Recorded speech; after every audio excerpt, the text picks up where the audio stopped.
Hello everyone. Sorry I was busy with snow and everything the last week, so I probably didn't really do as much content. Gonna do a little more baby discussions today. This one's gonna be about the two yellow baby leaders, one from the Set 8 booster pack, which is one in front of us, so Super Baby 1. And then we also have the starter deck leader, which is Baby Vegeta that turns to Super Baby 2. So we're going to discuss the decks, how they work, the pros and cons, which one you should use, basically. I'm pretty sure you've already heard everyone say that the starter deck one is the one you should use, but it's important to understand why you should use stuff, and not just because people say to use stuff. So let's go over analysis of both decks. There's actually two versions of the set 8 deck that we're going to go over. They're the same thing, that they just change a few little things, really. So you'd have 4 of the Dr. Muse. This, of course, to fetch your 1-drop baby. 3 of the 2-drop babies. It's an alternate way to essentially get to the 4 because you need the 4-drop to do anything with this deck. 2 of the Whis for your energy. The reason it doesn't really run a lot is because this deck wants to look for the baby pieces, and any card that's not a baby piece makes you whiff. So you want to minimize it. You still want to charge them. Your turn 1 charge can be any of your multis. It doesn't have to be the Whis. It could be the Whis, your choice. The 4-drop is the main way this deck wins. A 5-drop is your way into the higher drops. 3 of the alternate 5-drop. So this baby is always a 10k, so you need ways to manipulate your opponent's leader power. And of course, since this is yellow baby leader, we can actually go in to the 5-drop from the 4-drop. Next, we have 4 copies of the 6-drop baby, which you can get off the 5-drop baby. This is a combo deck that tries to make your opponent not play, similar to the red deck. The main difference between this and the red deck is it has less individual threats. It focuses more on a very linear combo. Um, so it's very close to that red deck though, and it's also more consistent at doing the baby chain than the red deck. So if you're wondering why you would play this over just playing red baby, although you lose some powerful red cards, you gain consistency in doing the chain itself. Next, you have 3 of the 7-drop. This is just an extra version of what you can go into from the 5-drop.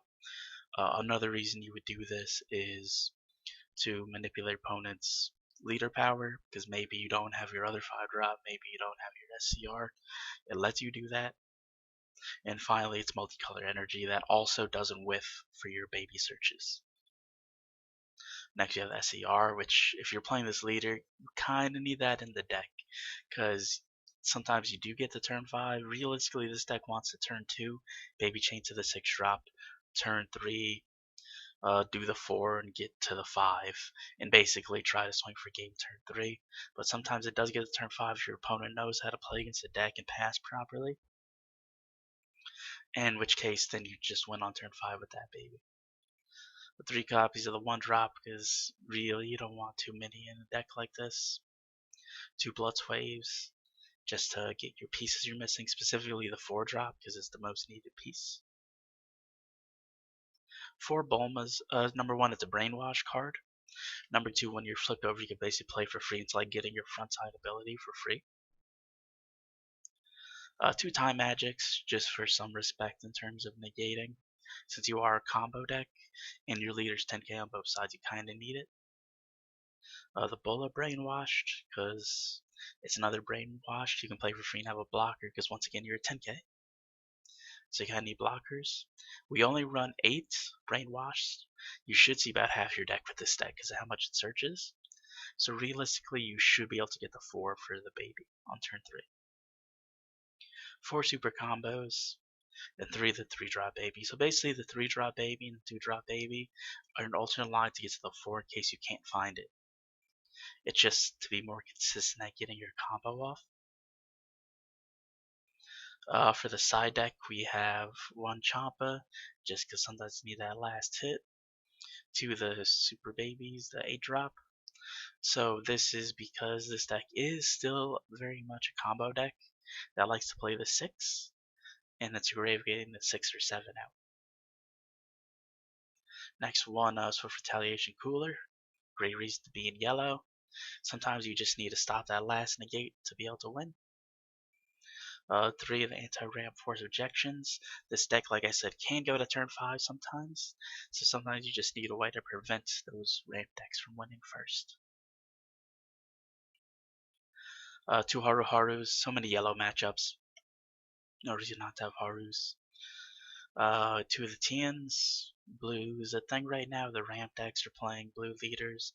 Janepa's still out there a little bit. 1 Mira. Pretty much this is my overall package I put in a lot of my side decks. Just because you have the double strike draw option if you're playing the control matchup. So it lets you untap. You have your YOLO there at 1 life type player. Let me finish them.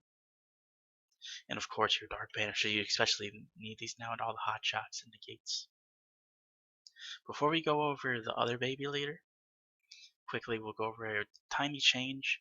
You can actually remove the 3-2 drop and 3-3 drops if you don't care about having that extra line.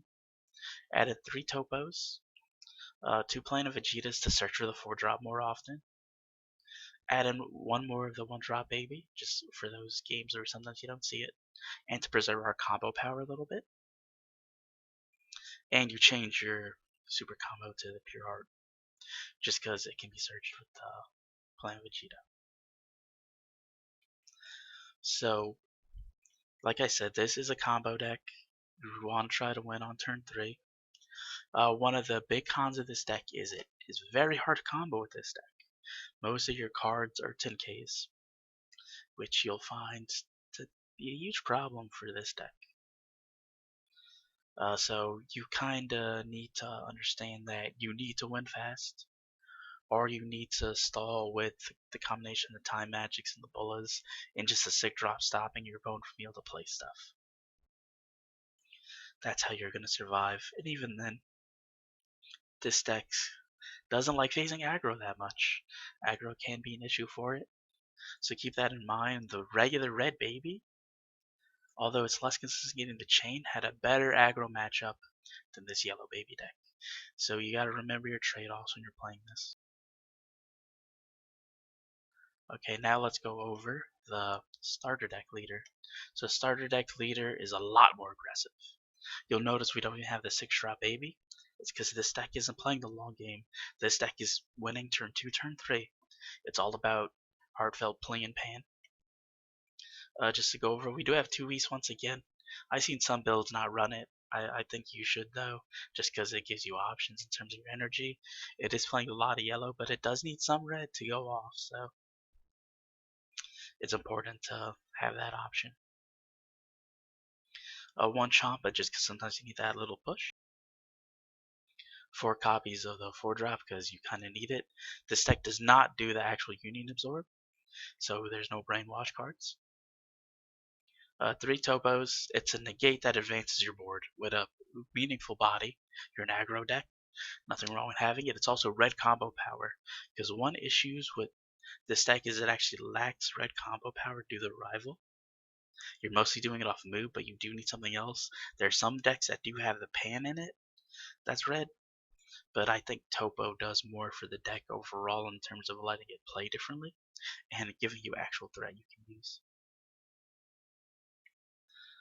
Next, we have, of course, the main win con, the Heartfelt Plea. 4 copies of the 5 drop.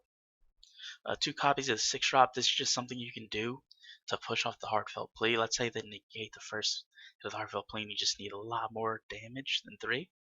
You could untap it with the pan, evolve it into the SS3 Goku, swing twice with SS3 Goku, double strike twice. So that's 4 instead of 3. It's all about the math of this deck. 4 copies of the 7 drop. This line is your oh shit, I can't awaken fast enough to do what I want to do line. So it lets you awaken. You actually don't want to go this line unless you have to.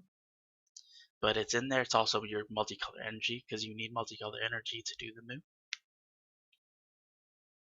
But that's why we picked this one over other baby options, it's possible to play it onto the 5 for 2 energy. It is our multicolor energy in this deck. It's a baby, which is relevant. And it also lets us control our life to be able to do our Awaken for our win con. Next 4 copies of the Evil Origin. So in this deck you run 4 or 4. You kind of need to hit your splits. Blitz Wave at 3, you could put it at 2 if you really want to. There are enough babies, but if you feel like you're whiffing a little bit too much, you can remove 1 and try to add in maybe 1 more Topo for more combo power, more red. 4 copies of SS3 Goku. It draws you a card, it's combo power, and it lets you search out your win cons. If you wanted to go down on this a little bit, you can also. It's just a little consistency thing. This is an aggro deck, but if you wanted to go, it's aggro deck with a combo win con. But if you want to go more aggro, you can start adding crit boys or something in instead. It helps with your life manipulation, so nothing wrong with that. 4 super combos. 3 the pan. This is one of those things where one of these Gokus can become a pan instead. You're only going to play 1 pan, but they are combo power, so that's also why it doesn't hurt to have 4. 2 copies of the 3 drop. This is just that extra little squeeze to kill your opponent, because this deck is trying to pop off when it awakens and just win. And odds are this is just extra life, or extra discard your opponents to take extra negate. So that little bit extra, and once again the same thing with the Bardock. It's that extra, hey, I'm gonna kill you. You didn't calculate this card. So it can throw off your opponent's protection math. In the side deck we have some anti-barrier cards. Very useful, especially against Piccolo barriers. To Flying Nimbus, because although this deck is an aggro deck, it also suffers the problem of having a little bit of trouble against other aggro decks, because it is 10k for so long, and you live on the edge of wanting to be at 3 life to pop off. 2 coolers, there's going to be decks that have a lot of negates. This deck does go into untap, play Heartfelt Plea, and during that untap, play Heartfelt Plea, you'll probably have the 3 energy. 2 of the Black Mass Saiyans, good against other decks that like to play little stuff, especially like in the mirror match when they're playing Muse and things. Well, technically you're not playing that with a skill, so sorry. But you're playing the, you know what I mean. You're playing this 1-drop baby off of it. And then, of course, against Pan and other hard matchups. Because, like I said, this deck does have issues with other aggro decks. It does have life manipulation too. 2 Haruharus for, of course, all the yellow decks that are around. 3 the Tians. You can go down to 2, but this deck really, really, really wants to hate out the control rampy decks, because it needs to get through, and Tian really helps with that. And of course 2 Dark Banishers, because you kind of need it right now in these formats. Hot Shock and all the negates and stuff. So let's go over why aren't we running the 6-drop in this deck. Well, once again, we said we're an aggro deck. It's not staying on the field, odds are, because we just want to go into Heartfelt Plea. And really, sometimes we're not even doing the 7. Like I said, we're only doing the 7 when we really need to do some manipulation. But realistically, you're basically going to play the 4 Arrival for 1, put the 5 on top, and swing with the 5, and you're going to awaken and go into Heartfelt Plea. You don't need to go any higher up the chain, because this is already a red 25k. So why go up the chain even more if it doesn't do anything for you? That's basically the whole idea behind that. You don't need to go higher up the chain. The only exception is when you really need to adjust your life is you go up on the 7. In terms of the pros and cons, this deck has a little bit more combo power than the a set 8 leader. So what you want to think about is, especially in the mirror match, when you swing at that set 8 leader, you're going to win the combo battles, because you have more non-10Ks in your deck. And you're both 10k for about the same amount of time, but of course you can turn 15 on the last swing, which is what gives you that little extra advantage. But in a mirror match, this baby would win. It's more aggressive. They're both 10Ks for functionally most of the game, so that's not like a con for either one in this matchup. And you have more combo power.